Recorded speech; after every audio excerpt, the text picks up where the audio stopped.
Now I want to start with a quote, because there's a beautiful passage from a book called Last Child in the Woods by Richard Louv, and I had the privilege of reading it in a place which is rather incongruous for finding good pieces of writing, the Advanced Placement English Language and Composition test. So excuse the dig at the College Board, you can tell I'm not a big fan of standardized tests. But the passage began by describing the trend of parents purchasing rear seat and in-dash entertainment products to keep kids entertained when they were on road trips for the sake of a little backseat piece. And one of my favorite paragraphs, the quote went like this: "Why do so many people no longer consider the physical world worth watching? The highway's edges may not be postcard perfect, but for a century, children's early understanding of how cities and nature fit together was gained from the back seat. The empty farmhouse at the edge of the subdivision, the woods and fields and water beyond the seamy edges, all that was and is still available to the eye. This was the landscape that we watched as children. It was our drive-by movie. In our useful boredom, we used our fingers to draw pictures on fogged glass as we watched telephone poles tick by. We saw birds on the wires and combines in the fields. We were fascinated with roadkill, and we counted cows and birds and horses and coyotes and shaving cream signs. We stared with a kind of reverence at the horizon as thunderheads and dancing rain moved with us. We held our little plastic cars against the glass and pretended that they, too, were racing towards some unknown destination. We considered the past and dreamed of the future and watched it all go by in the blink of an eye." Contrast this to my experience on the bus here from Singapore, which is a 5-hour trip some of you might have taken, and I had the distinct privilege of sitting behind a young boy, about 5 rows behind me actually, who was watching Gangnam Style on loop on his iPad. I say distinct privilege because the first time was admittedly pretty droll. I was singing along. But the fifth occurrence made me a little angry. Okay, I wanted to call down curses upon Apple and smash the iPad on the little tyke's head. I should maybe think about those anger management classes. What was interesting though was when I noticed that this kid wasn't watching Gangnam Style because he'd suddenly discovered his affinity for K-pop. It was because his mom or aunt or caretaker, whoever's lap he was sitting on, had put it on, ostensibly to hold his attention through this long bus ride. And indeed, more and more often, just as that article that I read on the AP Lang test profiled, I'm seeing devices being used this way. Momentary diversions to keep kids from whining or misbehaving or asking questions. Are we there yet? Who cares if on-screen cat talking Tom is still purring, if kiwis are still being sliced in Fruit Ninja, or kamikaze birds are still, well, being kamikaze birds in Angry Birds? This is so different from what I experienced growing up. And no, I'm not a Luddite about to launch into a diatribe about how we should reject all technology and that some of you are doing the work of the devil. I mean, you might be, but probably not here. But what I do see as this crucial contrast between my childhood with technology versus the experience of that kid 5 rows ahead of me watching Gangnam Style is this. In my day, start any sentence with those 3 words, "in my day," by the way, and you have instant curmudgeon mix. In my day, the things that my sister and I did on the computer were more often collaborative. Things we did with our parents or with each other instead of mechanisms to distract us from them. Moreover, our purposes were always far better things than "I'm bored." If I was bored, I would make something. I would write a poem. I would write a dialogue, put together styrofoam and make a castle, or make an origami figure. Now, of course, if a kid like that one on the bus gets bored, there's an app for that. And this is all very good, except for the fact that the drawing away of that child from their boredom and the creativity out of necessity that might result means creating a consumer, but losing a producer. Whether in education reform or organizational management, it's always vital to ask not just what kind of consumers or students or clients we are creating, but if you're creating producers and teachers. Just as the web shifted from making content simply for our consumption to interactivity and enabling us to be authors, we need to change our perceptions, especially of young people like me and that boy on the bus, away from how do we teach this, how do we make this interesting or distracting enough, and toward how can we enable the students to be the teachers. And how can we make things that encourage the users to make things? Ineloquent as it may be, that's basically the main point of the talk. Let's make things that get people to make things, material or immaterial. And this isn't just an empty ask. I'm seeing it already beginning to happen. If we focus on education as an example, you have TED 2013 prize winner Sugata Mitra, whose hole-in-the-wall experiment showed that street kids in Hyderabad, when equipped with a shared computer, could learn effectively in groups without an adult standing by. For those of you who have seen his talk, you might recall this gem of a quote. So he walks up to the group, and it's been a couple months since the computer was put in, and he asks them, "What have you learned?" They respond dismally, "Nothing." So he says, "For 2 months, you were looking at stuff that you didn't understand?" And one girl raises her hand and says, "Apart from the fact that improper replication of the DNA molecule causes genetic disease, we've understood nothing." Obviously, that's a little more than nothing, and probably more than some sophomore biology students could tell you. The possibility for the students to become the teachers is exemplified not only in experiments like Dr. Mitra's hole in the wall, but every day by young people who are producing Khan Academy-esque videos. Who here has seen a Khan Academy video? Seeing a lot of raised hands, so for those of you who haven't, definitely do Google it. Now there are kids doing the same thing. Kids at mathtrain.tv are making math tutorials. A girl named Eva Reidenhauer is producing poetry videos and lessons, and there are countless more examples. I like to think that I was something of a pioneer in this field, seeing as I began teaching when I was 7 years old, back when my first book, Flying Fingers, debuted.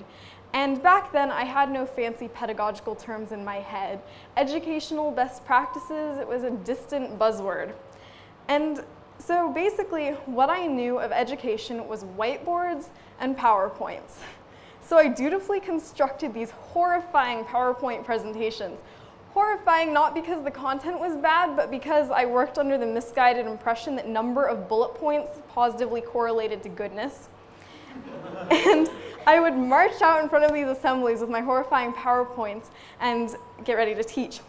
What I saw after a while, time and time again, was that number of bullet points only positively correlated to glazed over eyes and fidgeting. But I saw something else. The stuffed animals and collaborative writing positively correlated to magic. You see, a big part of my author visits to these schools was motivating students to write, and to my mind, it made no sense to talk at them about writing without actually doing it with them. You can guess what my impression is of most standard issue English classes.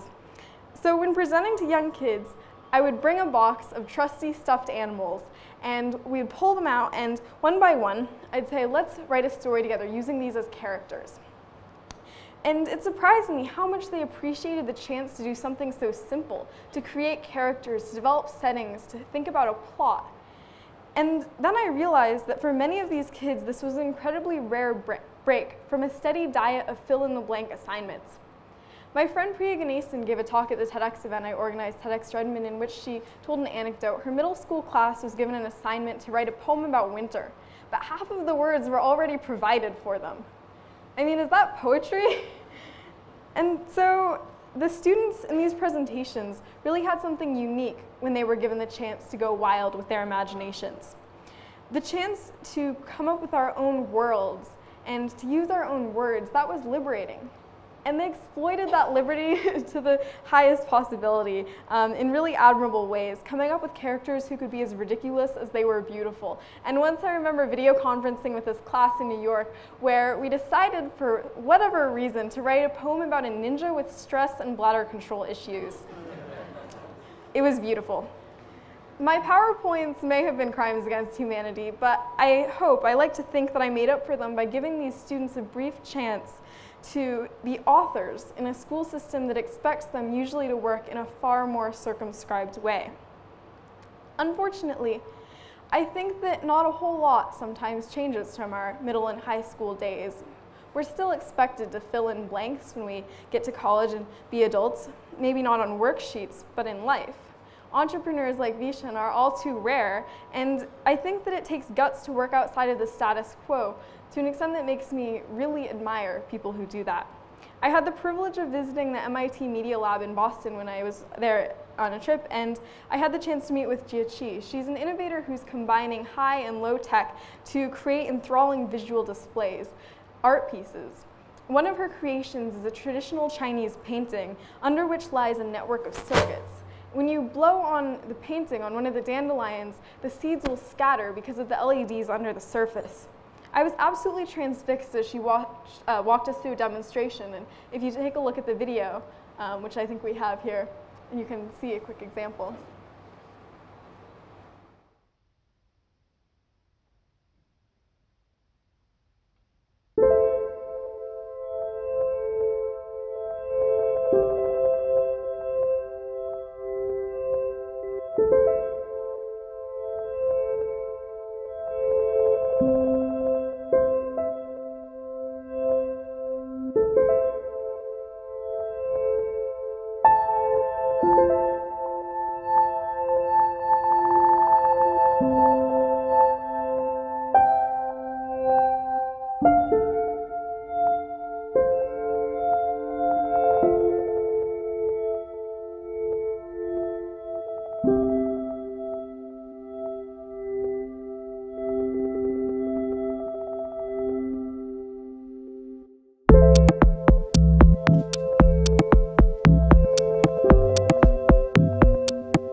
had the chance to blow on a dandelion, and I think that the moment when I did that, it just, I don't know, it felt like childhood somehow encapsulated in one moment, but it was incredibly cool. And the best part actually wasn't just being able to do that, but when she handed us a box with a bunch of circuits and some batteries in it and told us to make things. Basically, it was a way for us to build our own inventions, and to tell the truth, I've been a little scared to touch it, but I will go home and I look forward to trying. So the MIT Media Lab, where that came from, has been home to countless inventions. One, Dr. Mitchell Resnick's Scratch, makes computer coding friendly thanks to animated sprites. I know that it's inspired an entire generation of programmers to discover their love of coding.